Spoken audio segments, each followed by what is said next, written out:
এইটাকে ফরিদপুরের সব থেকে মজার লুচি আলুর দম বললে একদমই ভুল হবে না। প্রতিদিন বিক্রি হয় প্রায় 1000 পিসেরও বেশি লুচি। কারণ আপনি এই লুচি আর আলুর দম একবার খেলে বিশ্বাস করেন ভাই, আপনি পুরো ফ্যান হয়ে যাবেন। ফরিদপুরের মধ্যে যদি কোনো পুরাতন লুচি আলুর দমের দোকান থাকে তাহলে এই দোকানটা তার মধ্যে একটা। এই দোকানটা কিন্তু গুরুপদর লুচির দোকান নামে পরিচিত।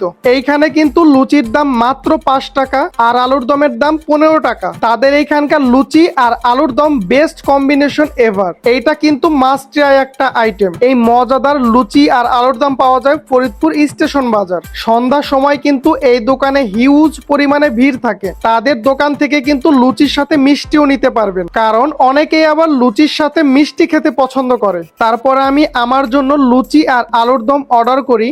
এই গোলাপটা তাজা থাকবে প্রায় 4 থেকে 5 বছর। আপনার ভালোবাসার মানুষকে এমন একটা জিনিস দিবেন যেটা স্মৃতি হিসাবে অনেক দিন পর্যন্ত রাখতে পারবে। আর সেটা যদি হয় এইরকম একটা গোলাপ, তাহলে তো কোনো কথাই নেই। এইটা কিন্তু 100% অরিজিনাল গোলাপ ফুল। অর্ডার করতে এখনই আমার পেজে ইনবক্স করুন। তারপরে আমি এক প্লেটে 5টা করে লুচি নিয়েছিলাম আর সাথে ছিল আলুর দম। এই গরম গরম লুচি আলুর দম খাইতে আমার কাছে দুর্দান্ত লাগতেছিল। এই লুচির সাথে যে আলুর দমটা ছিল এইটার টেস্ট কিন্তু সব থেকে বেশি মজা। লুচি খাওয়ার সময় যদি আপনাদের আলুর দম শেষ হয়ে যায়, আপনারা কিন্তু কমপ্লিমেন্টারি আরো একবার পেয়ে যাবেন, যার জন্য কোনো টাকা লাগবে না। তাদের এক বাটি আলুর দমের মধ্যে কিন্তু ভালো পরিমাণেই আলু পেয়ে যাবেন। আমি তো এই লুচি এক বসায় 10 থেকে 15টা খেয়ে ফেলতে পারবো। আপনারা হাইস্ট কয়টা লুচি খেতে পারবেন কমেন্ট করে জানাবেন। এই লুচি আর আলুর দমের রেটিং অনায়াসে 10-এ 9 দেওয়াই যায়। যারা মিষ্টি পছন্দ করেন তারা কিন্তু এই লুচির সাথে মিষ্টিও খেতে পারবেন। এই মিষ্টির